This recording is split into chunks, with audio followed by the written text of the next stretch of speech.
America के पूर्व राष्ट्रपति डोनाल्ड ट्रंप ने भारत पर रूसी तेल खरीदने को लेकर अतिरिक्त 25% टैरिफ लगाने की घोषणा की है, जिससे कुल टैरिफ 50% हो गया है। भारत ने इस कदम को अनावश्यक, अनुचित और तर्कहीन बताया है और कहा है कि वो अपने राष्ट्रीय हितों की रक्षा करेगा।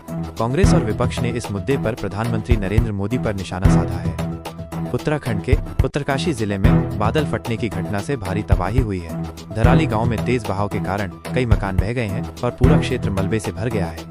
राहत और बचाव कार्य जारी है और विशेषज्ञों ने नदी किनारे अतिक्रमण को इस आपदा का एक प्रमुख कारण बताया है। इस आपदा में 11 सेना के जवान भी लापता बताए जा रहे हैं। संसद में विभिन्न मुद्दों पर बहस जारी है, जिसमें टैरिफ विवाद और अन्य राजनीतिक मामले शामिल हैं। बिहार में फर्जी आवासीय प्रमाण पत्र का मामला सामने आया है, जिसमें डोनाल्ड ट्रंप के नाम से आवेदन किया गया था। दिल्ली में स्कूल फीस बिल पर भी राजनीति गरमाई हुई है, जिसमें आम आदमी पार्टी और भाजपा आमने सामने है। प्रधानमंत्री नरेंद्र मोदी ने कर्तव्य भवन का उद्घाटन किया है। सुप्रीम कोर्ट ने बिहार में 65 लाख मतदाताओं के नाम सूची से हटाए जाने पर चुनाव आयोग से जवाब मांगा है। सीबीआई ने ग्लोबल साइबर धोखाधड़ी मामले में एनसीआर और उत्तराखंड में छापेमारी की है। अमेरिका के पूर्व राष्ट्रपति डोनाल्ड ट्रंप ने भारत पर रूसी तेल खरीदने को लेकर 25% अतिरिक्त टैरिफ लगाने का ऐलान किया है, जिससे कुल टैरिफ 50% हो गया है। इस खबर ने भारतीय शेयर बाजार में हलचल मचा दी है। गिफ्ट निफ्टी में गिरावट देखी गई और विशेषज्ञों का मानना है कि कल शेयर बाजार में गैप डाउन ओपनिंग हो सकती है। ट्रंप ने भारत के कुछ खास सेक्टर्स पर 250% तक टैरिफ लगाने की भी धमकी दी है, जिससे संबंधित कंपनियों के शेयरों में भी गिरावट आने की संभावना है। आज भारतीय शेयर बाजार में मिला जुला रुझान देखने को मिला। सेंसेक्स और निफ्टी में गिरावट दर्ज की गई। सेंसेक्स 144 अंक गिरकर बंद हुआ, जबकि निफ्टी 24,600 के स्तर से नीचे फिसल गया। कुछ खास स्टॉक्स में अच्छी हलचल देखी गई। डीआरडीओ से बड़ा ऑर्डर मिलने के बाद एक रक्षा कंपनी के शेयर में 4% की बढ़त हुई। वहीं कुछ पेनी स्टॉक्स ने भी निवेशकों को अच्छा रिटर्न दिया है। आने वाले दिनों में बाजार की दिशा अमेरिकी टैरिफ विवाद और अन्य वैश्विक आर्थिक गतिविधियों पर निर्भर करेगी। आरबीआई ने अपनी हालिया मौद्रिक नीति समीक्षा में रेपो रेट में कोई बदलाव नहीं किया है। ये लगातार तीसरी बार है जब दरों को स्थिर रखा गया है। आरबीआई गवर्नर ने वित्त वर्ष 2026 के लिए महंगाई दर का अनुमान घटाकर 3.1% कर दिया है और FY26 के लिए जीडीपी ग्रोथ का अनुमान भी जारी किया है। कुछ विशेषज्ञों का कहना है कि आरबीआई के इस फैसले से बाजार को थोड़ी निराशा हुई है, जिससे निवेशकों को 2 लाख करोड़ का नुकसान हुआ। हीरो मोटोकॉर्प के तिमाही नतीजों में अपेक्षित प्रॉफिट न होने से कंपनी के शेयर में गिरावट आने की संभावना है।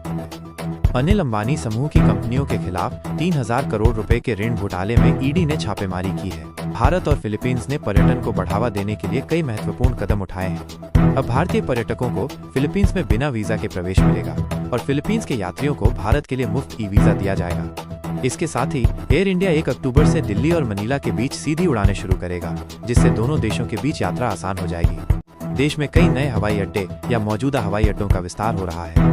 अंबाला हवाई अड्डे से जल्द ही उड़ानें शुरू होने की उम्मीद है और इसका उद्घाटन 15 अगस्त को हो सकता है। बिहार के पूर्णिया हवाई अड्डे का उद्घाटन 25 अगस्त को प्रधानमंत्री नरेंद्र मोदी द्वारा किए जाने की संभावना है। उत्तराखंड में खराब मौसम और बादल फटने जैसी घटनाओं के कारण चारधाम यात्रा को अस्थायी रूप से रोक दिया गया है। ये निर्णय तीर्थ यात्रियों की सुरक्षा सुनिश्चित करने के लिए लिया गया है। यात्रा के लिए पर्सनल लोन का बढ़ता चलन। एक हालिया रिपोर्ट के अनुसार अब भारतीय नागरिक पर्सनल लोन सबसे ज्यादा यात्रा के लिए ले रहे हैं। ये लोन लेने का सबसे बड़ा कारण बन गया है, जो घर के नवीनीकरण और चिकित्सा खर्चों जैसे पारंपरिक कारणों से आगे निकल गया है। स्विट्जरलैंड के वीजा नियमों में बदलाव। स्विट्जरलैंड जाने वाले भारतीय यात्रियों के लिए शेंगेन वीजा के नियमों में कुछ बदलाव किए गए हैं। अब केवल आधिकारिक चेकलिस्ट में सूचीबद्ध दस्तावेजों को ही स्वीकार किया जाएगा। अतिरिक्त दस्तावेज या अपीलों पर विचार नहीं किया जाएगा।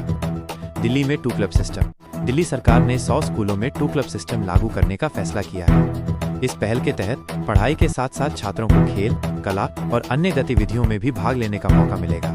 इसका उद्देश्य छात्रों के सर्वांगीण विकास पर जोर देना है। एनसीईआरटी का नया ऑनलाइन कोर्स। एनसीईआरटी ने 11वीं और 12वीं के छात्रों के लिए एक नया ऑनलाइन कोर्स शुरू किया है। इस कोर्स के माध्यम से छात्र घर बैठे ही अपने डाउट्स क्लियर कर पाएंगे। यह छात्रों को परीक्षा की बेहतर तैयारी में मदद करेगा। CUET और DU में लड़कियों का दबदबा। CUET के नतीजों के बाद दिल्ली यूनिवर्सिटी में दाखिला लेने वाली लड़कियों की संख्या लगातार तीसरे साल लड़कों से ज्यादा रही है। यह दर्शाता है कि उच्च शिक्षा में लड़कियां तेजी से आगे बढ़ रही हैं। उत्तराखंड में स्कूल बंद। उत्तराखंड के 9 जिलों में भारी बारिश और बाढ़ के कारण प्रशासन ने स्कूलों को बंद करने का आदेश दिया है। छात्रों की सुरक्षा को देखते हुए ये फैसला लिया गया है। सीबीएसई का अटेंडेंस नियम। सीबीएसई ने छात्रों के लिए एक सख्त अटेंडेंस नियम लागू किया है। अब स्कूल में छुट्टी लेना छात्रों के लिए मुश्किल हो सकता है। यह कदम छात्रों की नियमित उपस्थिति सुनिश्चित करने के लिए उठाया गया है। बिहार में बम्पर भर्ती। बिहार में सरकारी नौकरी की तलाश कर रहे युवाओं के लिए अच्छी खबर है। बिहार कर्मचारी चयन आयोग बीएसएससी ने 5000 से ज्यादा पदों पर भर्तियां निकाली हैं। इनमें ऑफिस असिस्टेंट और ग्रेजुएट लेवल सीजीएल के पद शामिल हैं। चंडीगढ़ में शिक्षक भर्ती। चंडीगढ़ में जूनियर बेसिक टीचर जेबीटी के 218 पदों पर भर्ती के लिए आवेदन प्रक्रिया 7 अगस्त से शुरू हो चुकी है। प्राइमरी स्कूलों में पढ़ाने के इच्छुक उम्मीदवार 28 अगस्त तक आवेदन कर सकते हैं। दिल्ली में नॉन टीचिंग भर्ती। Delhi subordinate service selection board DSSSB ने नॉन टीचिंग पदों पर 615 भर्तियां निकाली हैं।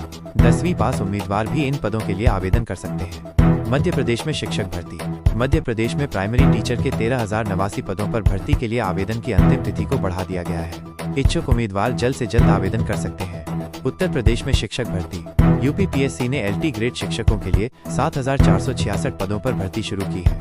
इसमें सहायक अध्यापक के पद शामिल हैं। विधानसभा में हंगामा। दिल्ली विधानसभा में एक ऐतिहासिक फांसी घर को लेकर बहस चल रही है।